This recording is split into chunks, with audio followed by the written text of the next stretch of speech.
Hey guys, it's Karen from embodynourish, and today I'll be showing you some easy vegan desserts that are so simple to make. I think we can all agree on that sometimes simplicity is simply the best.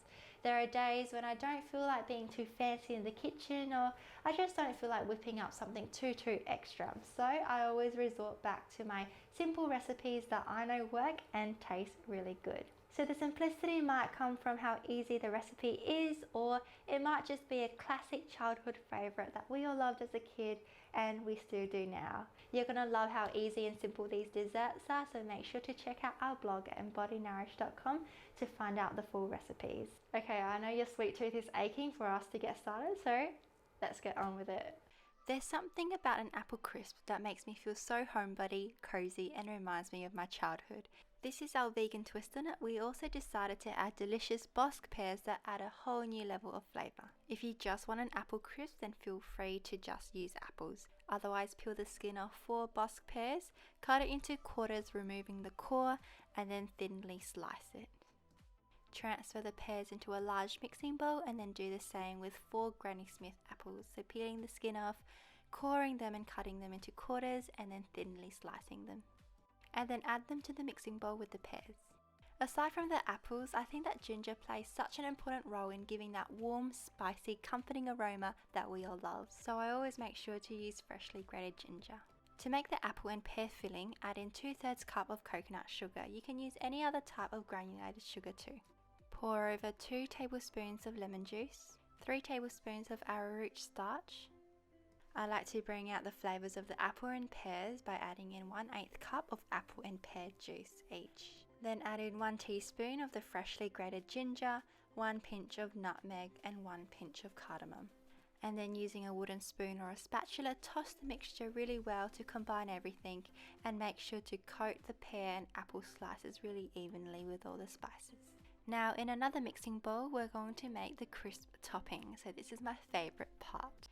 Add in 1 cup of rolled oats, half a cup of almond meal, half a cup of plain flour, half a cup of brown sugar, half a cup of pecans. You can also use walnuts or almonds for this, half a cup of coconut sugar, 1 teaspoon of cinnamon, a pinch of sea salt, and half a cup of coconut oil or vegan butter. And then mix this all together and combine really well. This is one of our all-time favourite apple crisp toppings. Now take out a regular baking tray and we're going to assemble the apple and pear crisp. Start off by scooping the apple and pear mixture into the baking tray, making sure to even it all out. There will be some juices that have collected in the bowl below, so make sure to pour them all out onto the apples and pears. When you're done with the apple and pear filling, pour over the crisp topping. Again, make sure to smooth the crisp topping out so that it bakes all evenly. Take the tray and place it in the oven and bake for around 15 minutes or until the apples and pears are quite tender. I test this by inserting a toothpick into the center of the crisp, and also make sure that the topping is golden brown. Okay, and while that's baking, I'm so excited to show you my vegan custard sauce recipe. In a small bowl or jug, add in 2 tablespoons of arrowroot starch. So in total, you'll need 2 cups of coconut milk, but I like to use half of it first and mix it with the arrowroot starch. Whisk the mixture out really well so everything smooths out and there's no clumps at all. So I like to add in 1/8 teaspoon of turmeric powder. It gives that yellow colour of the custard, but don't worry, it won't alter the taste of the custard sauce. Now set the jug aside, and in a small saucepan over low-medium heat, heat up the remaining coconut milk and add in 2 tablespoons of maple syrup. Of course, you can adjust it to how sweet you want the custard sauce to be. Also pour in the cornstarch mixture from the small jug and stir really well to combine everything. Continually whisk the mixture for 30 seconds, and when it starts to thicken up, add in 1 teaspoon of vanilla extract. And once the sauce has thickened to your liking, remove from heat and pour it into a jar or pitcher. I like to serve this both warm and cold. And when the apple and pear crisp is done and your timer goes off, remove from the oven and let it cool for 40 minutes. Really make sure it cools down before you serve it. The apple and pear crisp is perfect with the vegan custard sauce we just made, but of course I like the classic style to have it with vegan vanilla bean ice cream. They're absolutely a match made in heaven. Make sure to check out my full recipe at embodynourish.com. These cupcakes will melt in your mouth and they have beautiful refreshing citrus tones from top to bottom. So to make the cupcake base, you'll need 1 tablespoon of lime zest, and using the same lime, cut it in half because you'll need 2 tablespoons of fresh lime juice. In a food processor, add in 2 cups of raw macadamia nuts, 1 cup of shredded dried coconut, 1 tablespoon of lime zest, 2 tablespoons of fresh lime juice, 2 tablespoons of vanilla extract, and a 1/4 cup of coconut sugar, and also 1 teaspoon of sea salt. And then put the lid on top and make sure you press pulse. So we don't want a mixture that is completely pulverized. You want it sort of crumbly, kind of like a cheesecake base layer. So keep pulsing the mixture until it's well combined, and the mixture should appear crumbly but stick together easily when you press it between your fingers. So make sure to open it up and check it frequently. When a mixture is done, grab a 12 muffin pan and line it with some paper liners. Scoop 2 tablespoons of the cupcake base into each cup. Using the back of a spoon, smooth the base out so that we can pipe the citrus cream cheese on it. So do the same thing for the rest of the muffin pans until you use up all of the mixture. And then when you're done, set the pan in the freezer for at least 3 hours until they're hard and frozen.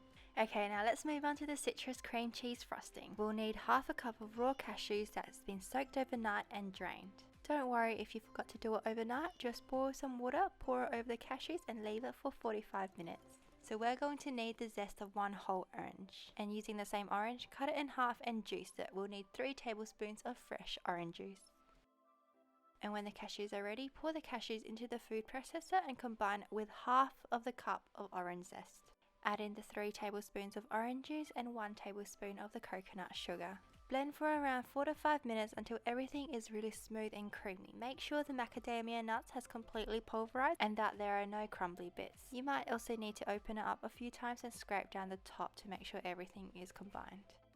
And when the citrus cream cheese frosting is ready, scoop it out into another bowl or jar. Cover with a lid and pop it into the fridge while we wait for our cupcakes to set in the freezer. You can also keep the frosting in the fridge for up to a week. Once the coconut and macadamia cupcakes has set well in the freezer, take it out and start removing the cupcake bases from the muffin liners. The cupcakes shouldn't be too frozen, it should be well set, quite cold because it just came with the freezer, but it shouldn't be icy and frozen. Now here comes the fun part. So take out the cream cheese frosting from the fridge, transfer into a piper, and then you can pipe the cream cheese frosting onto the cupcakes. Now with the remaining orange zest we have left over, sprinkle it over the cupcakes and it should immediately give the cupcakes a burst of freshness and colour. The orange zest really complements the citrus tones of the entire cupcake. And there you go guys, how easy was this recipe? A beautiful citrus cream cheese on top of a coconut and macadamia base. But just remember to only put the frosting on when you're just about to serve it.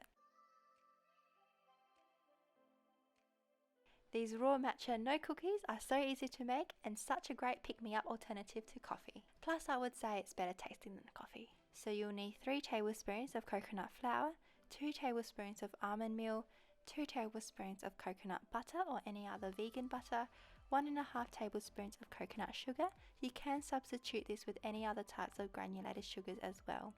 1.5 teaspoons of matcha powder, 2 tablespoons of maple syrup, 2 tablespoons of your favorite plant-based milk. I used almond milk for this recipe, 2 teaspoons of vanilla extract, and 2 teaspoons of vegan chocolate chips. We'll need more for some decorations. So combine all of these into a large mixing bowl and mix well until a crumbly cookie dough mixture forms.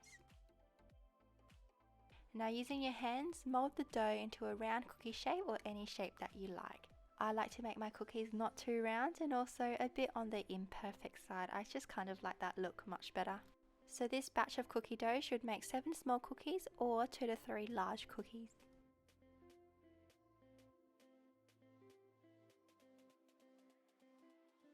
And when you've used up all of the cookie dough, grab some more vegan chocolate chips and press them onto the top of the cookies. And when you're done, set the cookies in the freezer for at least 30 minutes. I like to take it out of the freezer 2 minutes before serving. And there you have it guys, delicious matcha cookies in less than 10 minutes. Thank you so much guys for watching our video. It really means a lot to us and we really love your support. If you want to support us further, then don't forget to comment, like and subscribe to our channel. Check out our blog at embodynourish.com and also tell all your friends about us. So see you in the next video guys.